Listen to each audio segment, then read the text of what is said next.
گئی ہے زینب بی بی اجڑ گئی ہے زینب بی بی اجڑ گئی ہے زینب بی بی اجڑ گئی ہے زینب بی بی اجڑ گئی ہے زینب بی بی اجڑ گئی ہے زینب بی بی اجڑ گئی ہے زینب بی بی اجڑ گئی ہے عائشہ میں غریباں عائشہ میں غریباں عائشہ میں غریباں عائشہ میں غریباں زینب بی بی اجڑ گئی ہے زینب بی بی اجڑ گئی ہے زینب بی بی اجڑ گئی ہے زینب بی بی اجڑ گئی ہے ارتش ارتش کہتی ہے سکینہ ارتش ارتش کہتی ہے سکینہ ارتش ارتش کہتی ہے سکینہ اللہ اللہ یہ شان نبی کی اجڑ گئی ہے زینب بی بی زینب بی بی اجڑ گئی ہے زینب بی بی اجڑ گئی ہے زینب بی بی اجڑ گئی ہے زینب بی بی اجڑ گئی لو راکھ ہوئے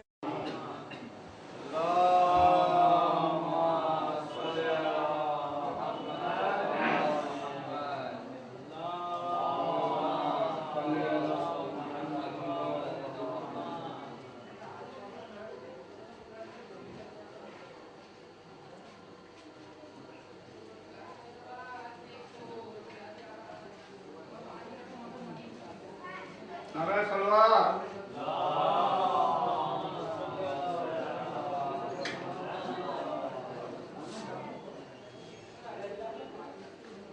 صلوات محمد وآل محمد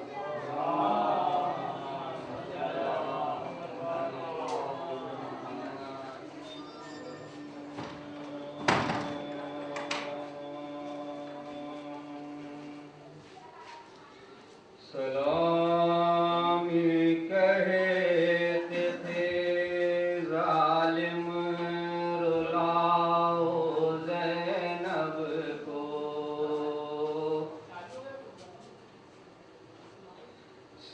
سلام کہتے تھے ظالم رلاؤ زینب کو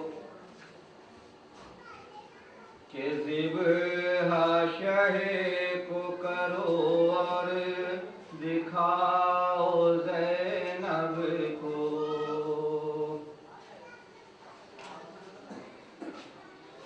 اٹھا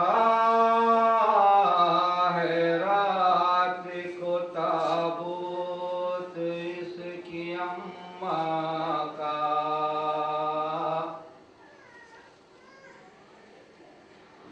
اٹھا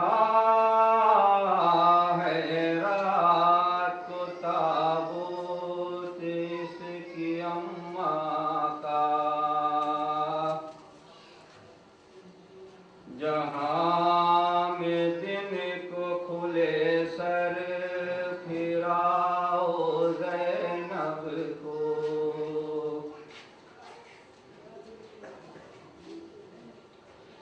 نہ جس نے رکھی ہو پہ پر دگی خیر النساء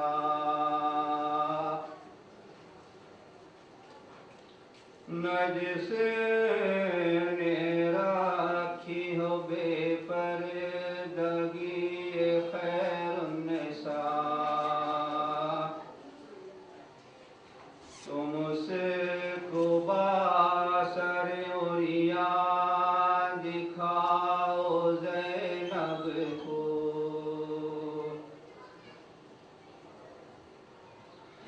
اگر فرقت اکبر سے اس کو غش آئے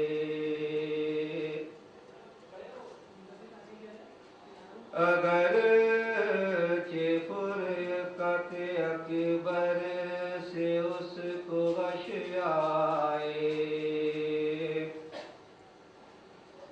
لہو بھرا ہوا نیزہ سنگھاؤ زینب کو نہ مصطفیٰ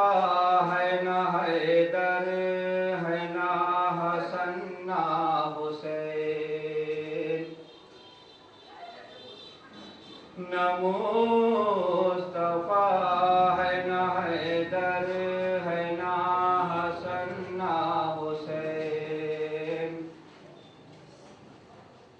کرو نہ خوف کسی کا ستاؤ زینب کو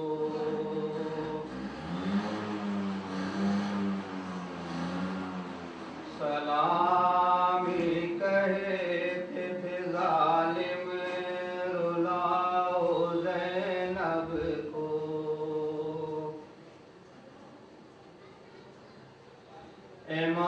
امام خلد میں مشکل کشا سے کہتے تھے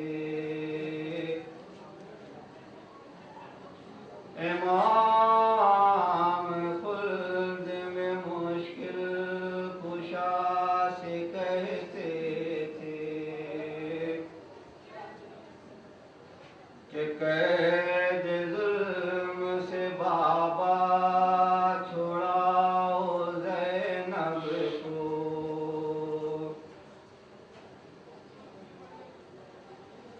اٹھا کے ہاتھوں کو بلوے میں کہتی تھی کلثوم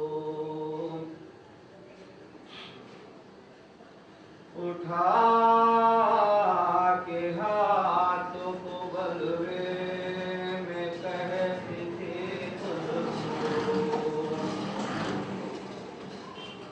حسین بھائی کہاں ہو چھپاؤ زینب کو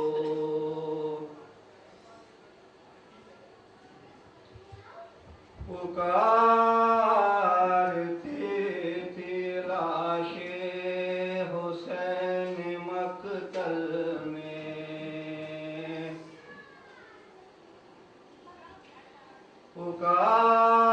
پکارتی تھی لاشیں حسین مقتل میں کہ ظالموں نہ مصیبت دکھاؤ زینب کو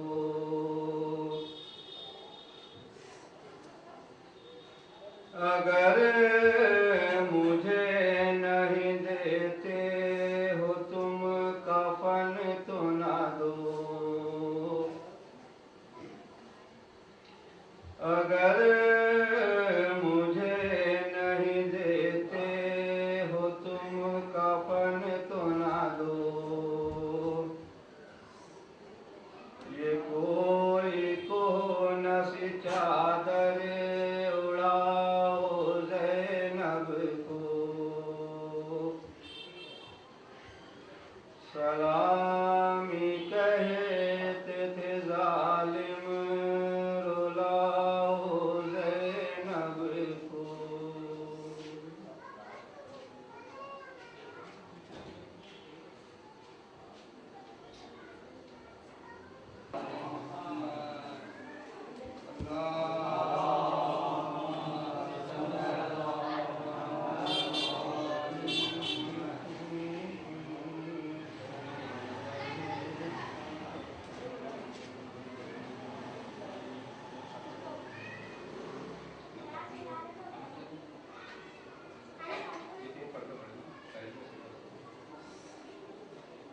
صلوات محمد وعلى محمد